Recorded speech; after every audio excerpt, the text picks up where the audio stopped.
Okay, I think we'll get started. Thank you so much for coming today. My name's Simon Lineker. I'm the Chief Commercial Officer at Cabells, and I'm going to be talking to you about how predatory journal articles are polluting the academic record and how we can navigate our way around it. So, what I hope to do is firstly, I'm going to talk a bit about data, some of the data that Cabells has, and other data sources that you can access to get an idea about predatory publishing. I'm going to share with you some details about what I would say is the current state of play on predatory publishing, because I think we're probably going from maybe one era to another at the moment and transitioning. We'll get to that shortly.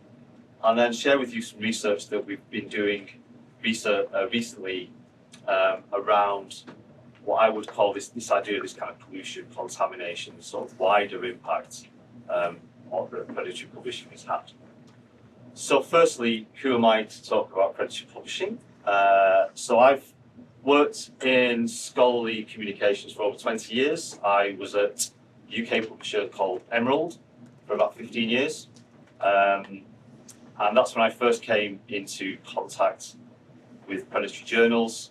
I had to deal with cases such as Emerald once had a journal hijacked by a predatory publisher. We had numerous journals that either had similar or identical names to our journals.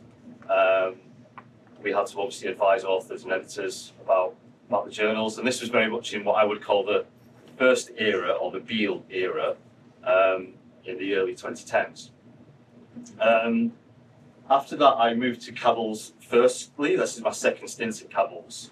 I was looking after the marketing at Cabells, and that's when I really got into predatory publishing for my sins. So much so that I actually ended up publishing a book called The Predatory Effect. It's an open access book. Feel free to have a look if you're interested. And I've also published numerous articles about looking at the research that Beale did, using the data that we have access to at Cabells on predatory journals to kind of try and understand the phenomenon a bit better.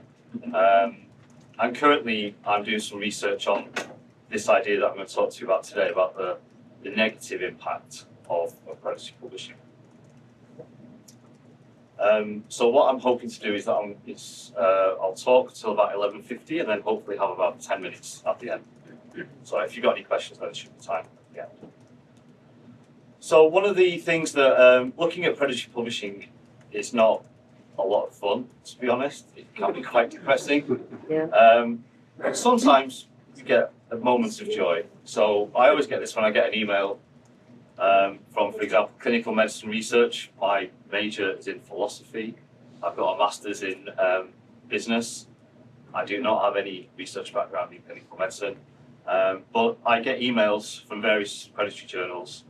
And it's particularly very kind of really makes my heart sing that they're actually noting here one of my research papers on predatory publishing. So when you're rewarded by predatory publishers with such an email, it's quite something. And just for the record, this particular journal is a predatory journal. It's on our database.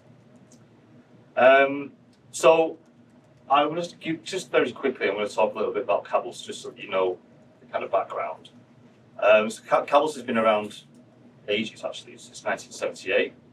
The majority of that time, its focus has been on recommending journals, looking at journals, firstly in business and management, and now it's broadened out into lots of other areas. So we've got in-depth information on the academic products, Journalytics Academic, which covers 13,000 verified academic journals.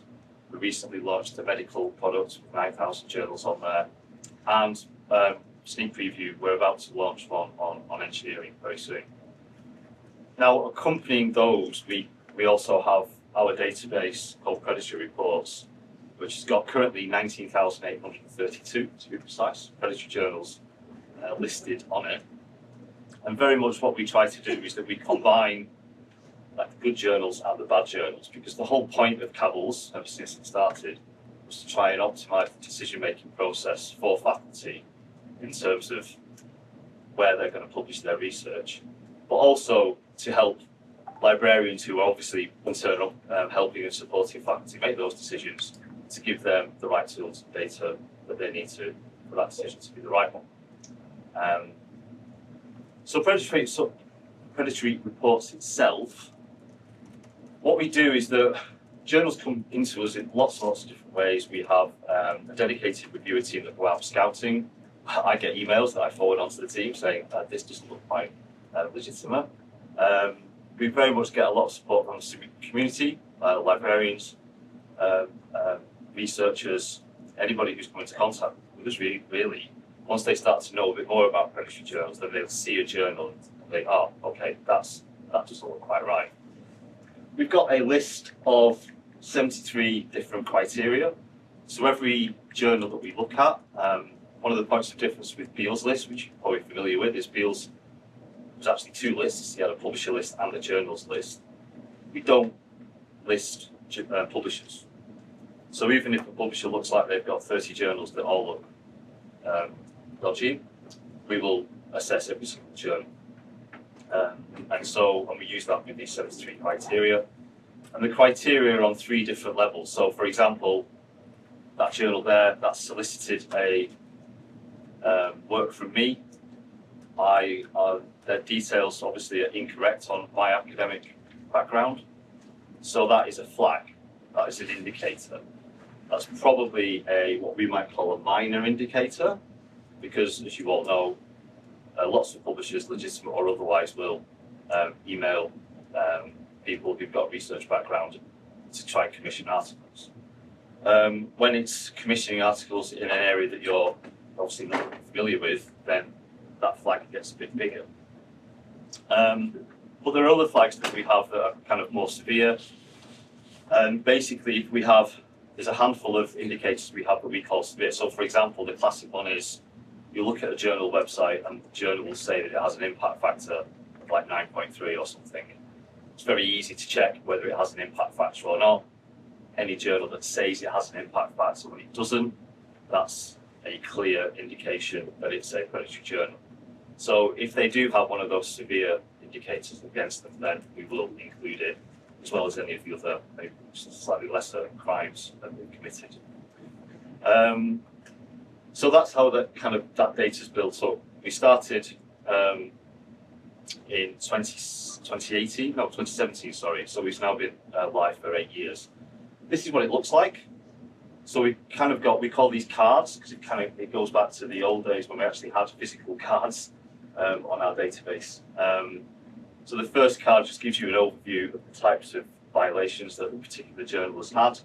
And obviously you can see at the top it's got the journal name and the publisher. And then underneath on the second tab, we list out the violations, if those sort of violations are severe, moderate or minor. And that's the same kind of setup for all the 19,000 journals on there.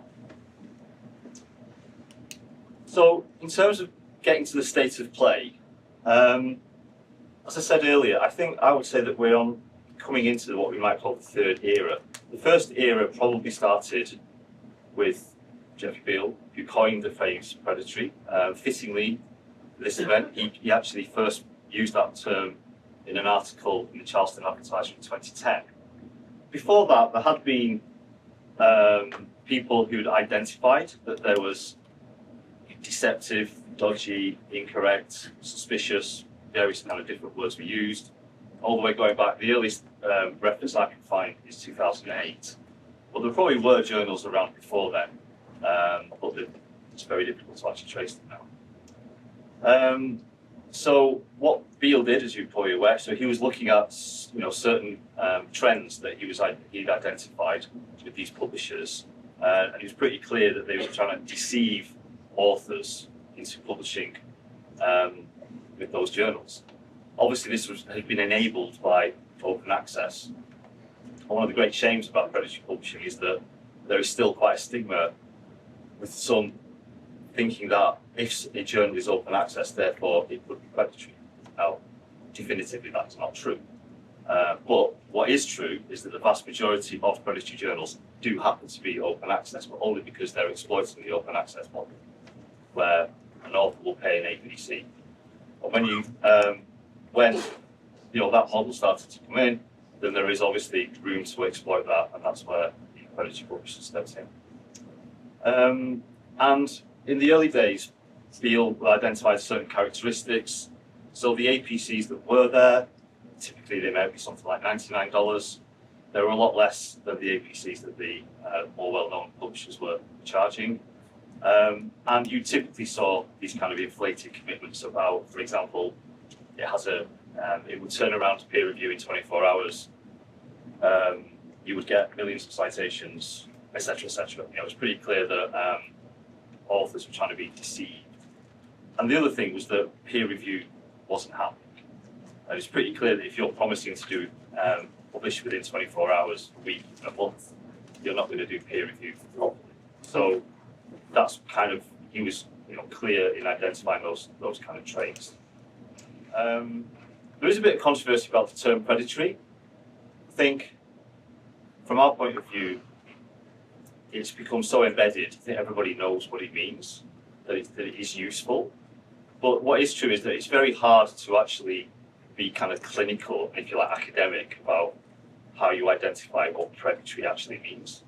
You can kind of, lots of people, including myself, have worked around definitions, but essentially it is a spectrum.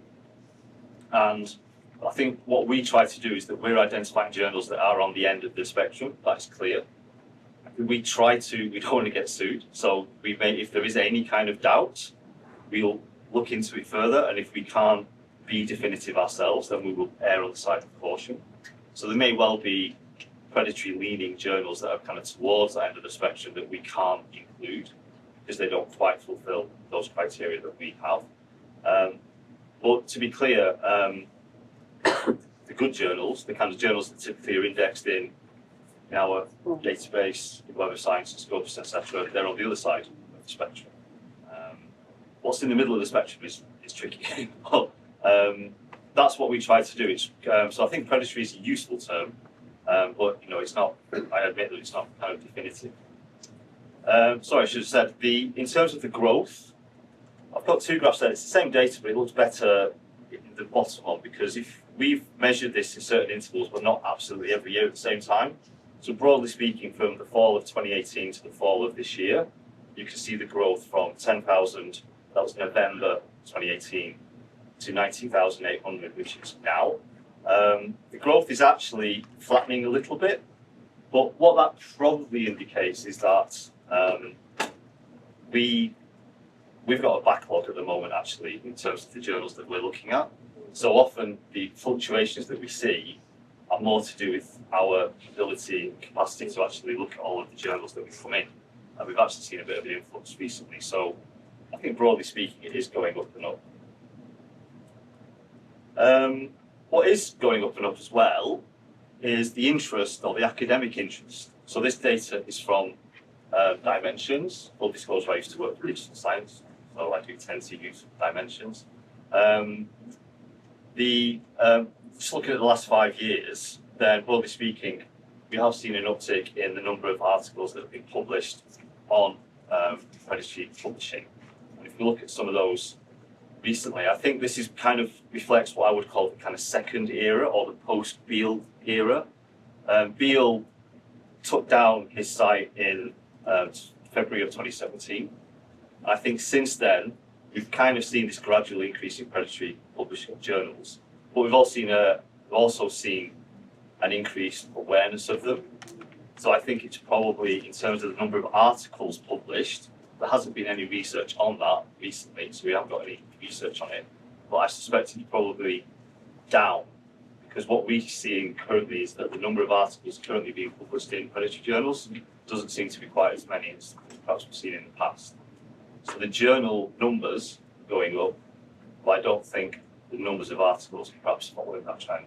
But we need to do some more work on that. So I would kind of say that the second era is that awareness. People are now mostly, hopefully a little bit aware of the issue. And I think that that's probably helped bringing the number of articles being published down. There's also, with various different changes in various different countries around mandates on publishing, and the pressure that's come to bear on the publish or perish culture in a lot of countries, has probably helped as well. So the third era, which is what I'm really going to talk about today, it's not particularly positive, sorry, but the best word that I can probably use, which is something that I've borrowed from the business and management literature, is called grimpact. So quite simply, that's a combination of grim and impact. So I was on a panel yesterday talking about the Sustainable Development Goals. So I'm as guilty as anybody about kind of cheering on about sustainability and positive impact. The impact around sustainability is so positive that we don't say positive, it's just impact. And even though, and the term impact has become a little bit hackneyed because everyone's talking about it all the time, the assumption that when people use the word impact is that it's positive impact. And why wouldn't it be? That's the whole point of research, if you ask me, is to have that kind of positive impact. However, to ignore the fact that there is negative impact is simply wrong, because obviously there is a negative term. So this comes from some people who are, I've also published and done some research on SDGs, and there is a people who kind of look at it really in a lot of detail, and they came up with the term impact because they were looking at two things really. Firstly, the lack of impact that a lot of research has, and unfortunately there is a lot of research that has zero impact, however you want to measure it. And secondly, there's different types of impacts that can be caused from a lot of different reasons. So for example, it may be bad research, so the research is flawed, and as a result, when that research is followed up, it may have a negative impact. It may be that the research isn't communicating properly, hasn't been published properly. That may lead to misuse or misapplication. There may simply be unintended consequences of what's been published, which ends up having a negative impact. Or there may be unethical research or publishing practices, which is kind of what we're looking at today, because a result of the amount of research that has now been published in predatory journals is that almost all of that research, we can say definitively, has not been peer reviewed. So nobody knows, it hasn't been validated, so we don't know if it should have any impact, if that impact should be positive, or indeed if that impact has then been negative. There hasn't been a validation process, there's not been any peer review, and therefore that's basically open to question. So now this is not isolated in terms of that can only happen with predatory journals. Just about the most famous study, which is Andrew Wakefield, which was published in The Lancet, that obviously has had major negative impact. Indeed, I've been in the States for about 10 days, and it's a big story. There's pockets of children who are, they've not had the vaccine for all sorts of sociological reasons, but a lot of it stems back to the paper in the 90s that Andrew Wakefield published linking falsely MMR to autism. So, and that was published in one of the world's best journals. That doesn't kind of fill me with kind of hope, because that was retracted and there was a whole process there, and it's been well documented. Again, with predatory journals, that whole, articles are not retracted from predatory journals. If you do contact as an author to try and retract an article or change anything, you probably won't get a response from a predatory publisher. If you do, the response is likely to be something like, yeah, sure, we'll make that change. It'll cost you $1,000. That's what happens. So it's kind of grim, basically. So the research that we've been doing on this, this is in two stages. So the first research is a paper that I published with a couple of colleagues in 2022. And what we looked at was we took a subset of journals that were focused, they were predatory journals. They focused on epidemiology, virology related areas. And we looked at the number of articles that they published in those journals over a year. And that was our set. And I think in the end there were 73 journals that published 210 articles on COVID. And they were from a whole range of things. So some research published in the past, for example, that says, India is lots and lots of authors are from India. The biggest, highest proportion of authors are from India who publish in predatory journals. That that was the case here, but only by a little bit, and the USA was very close behind in terms of the actual numbers, and China was close behind America as well. So the spread was actually quite relatively even across 4 or 5 major countries. The articles that we picked up on, there was quite worrying trends. So a lot of those articles were very different to the types of articles that you might see in the Lancet or New England Journal of Medicine, etc., on the treatments of COVID. So they tended to be promoting treatments such as hydroxychloroquine, ivermectin, herbal remedies, that kind of thing. And not only that, they were being very kind of positive about that. A lot of the research that had been published at that time in the kind of more legitimate journals was negative, i.e., ivermectin is not useful, hydroxychloroquine is not useful, etc., etc. They're kind of moving on to vaccines, etc., and we're very much moving away from these kind of remedies or potential remedies, shall I say. But what we also found is that another trait of predatory journals is, thankfully, they're not actually cited very much. Because predatory publishers don't invest anything in the journals, there's actually zero metadata behind the articles. As a result, they are as undiscoverable as it's possible to be for a PDF to be online. So, but when you look at the kind of typical citation rates of an predatory journal compared to the COVID papers were much more likely to be cited. So they were outperforming, if you want to use that language, the kind of regular articles there.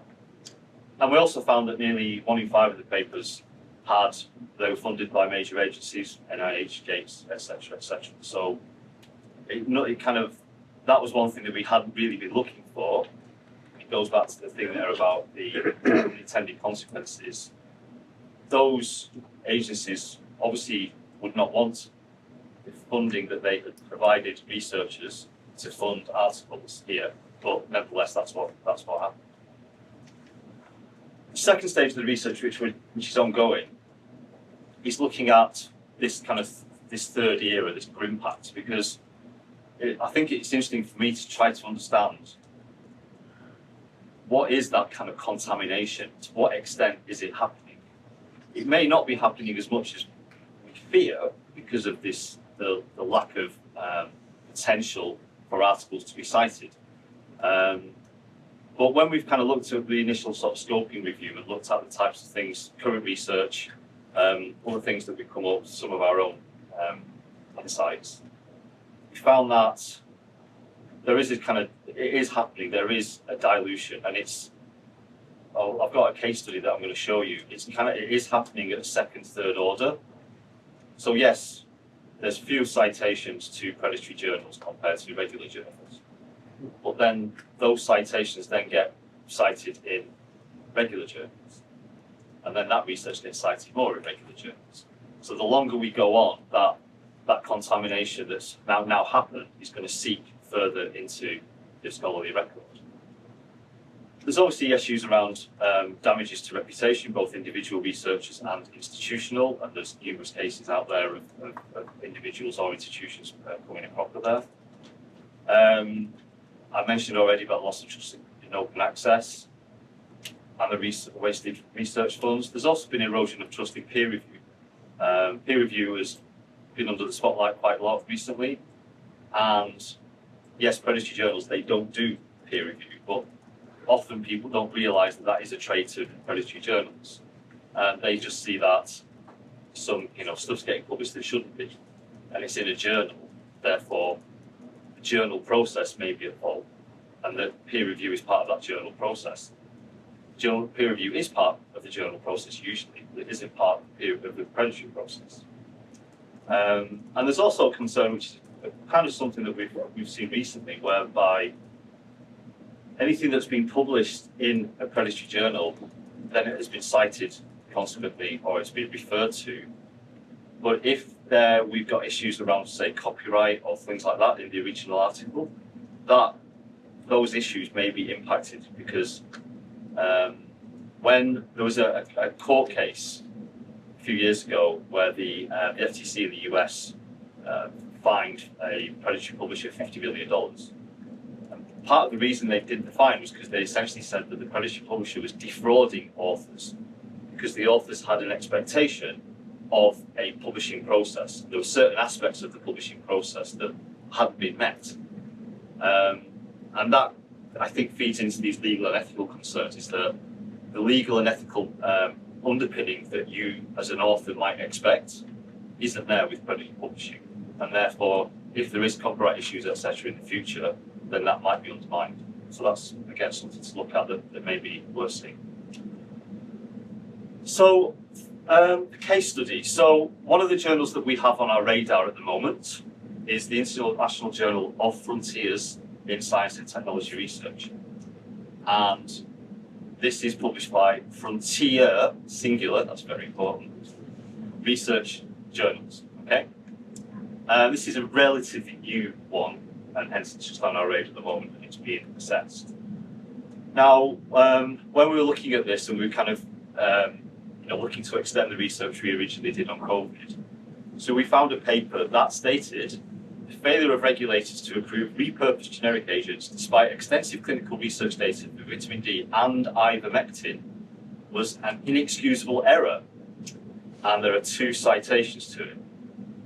So this author is basically saying, why aren't we using ivermectin? Why hasn't ivermectin been approved? It is demonstrably a good thing, and I've got the citations to prove it. Okay. For the record, Mayo Clinic says claims that ivermectin, hydroxychloroquine, or chloroquine can treat COVID-19 are false. Okay? Not only do they say it, the FDA say it, they have not approved it, NIH have not approved it, NICE in the UK have not approved it, numerous other agencies around the world have not approved it. So there has been research done which says that basically ivermectin won't do any harm. I think ivermectin is used to treat parasites. So it is a treatment for humans. But there's very, very, very little, if any, evidence that it actually helps with COVID. But there's a lot of evidence that says it doesn't. So we've got conflict. That happens. Now, the author of that, like I said, he had 2 citations there, and those are the citations. It won't surprise you to know that the author of this paper is Wimalawansa SJ. So he or she, I don't know actually, they have published 2 articles, both with the same co-author, in 2 different journals. Now, this first journal, it's not World, it's World. Another slight, you wouldn't expect a good publisher to misspell World. The World Journal of Advanced Pharmaceutical and Life Sciences is another journal that is on our list that we're currently reviewing. The second one, European Journal of Biomedical and Pharmaceutical Sciences, is Predatory Journal. That is the journal, and that's the article that those 2 authors published in it, and that is the report card predatory reports. So, we have an author who has made a controversial statement about ivermectin. That statement has cited 2 other articles, both of which he is a co-author in. One of which is in a suspicious journal, the other is in a definitive predatory journal. So what? Okay. That article that he or she, they have cited, itself has been cited 5 times. Those 5 publications have cumulatively gained 60 citations, according to Dimensions. Sorry, that's wrong again. And 292 altmetric mentions. It behoves me to say that 4 of the 5 journals that those publications are in MDPI journals. The final one is in Helium, a big cell press journal. For the record, MDPI journals are not listed on predatory reports. But this is the point that I'm trying to get to here, is that not only is it possible that authors can have an unintended consequence. They publish in a predatory journal, it might get cited somewhere, it might never get cited again. But it can be manipulated.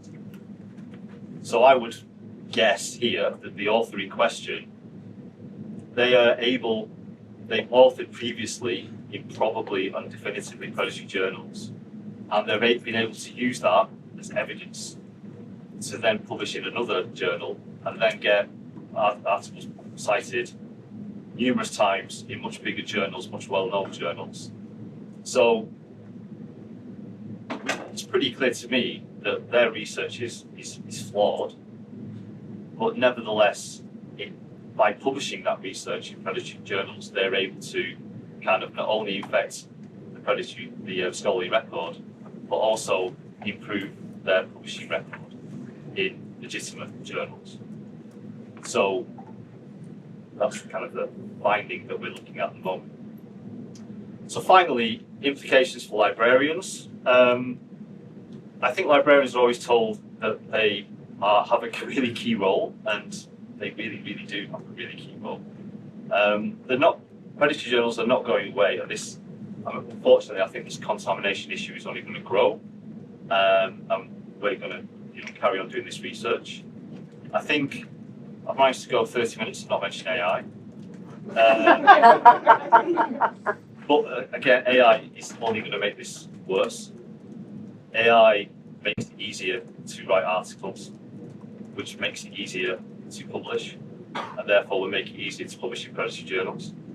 So if you're an author, either unwittingly or unethically, it's easier for you to publish in a predatory journal. So, and you can publish multiple articles in predatory journals. So I know that's been talked about elsewhere in terms of the article growth. I think that's only going to be mirrored with predatory journals as well. So librarians do play a key role in in advising researchers, in curating, collection building, directing good research practices. But I think librarians are often told you're really important and education is really important. But I think publishers need to play more of a role here, legitimate publishers, because the kind of concerns that we looked at the start in terms of the erosion of trust in scholarly record is only going to get worse with this. But I think publishers have a really key role in re-establishing legitimacy of what they do, the legitimacy of the peer review process, in giving researchers and librarians, playing their role in educating them in how to publish, how to do their research with integrity. So I don't think it's all on librarians. I think publishers have got a lot more that they can do as well to try to eradicate the problem. Thank you very much.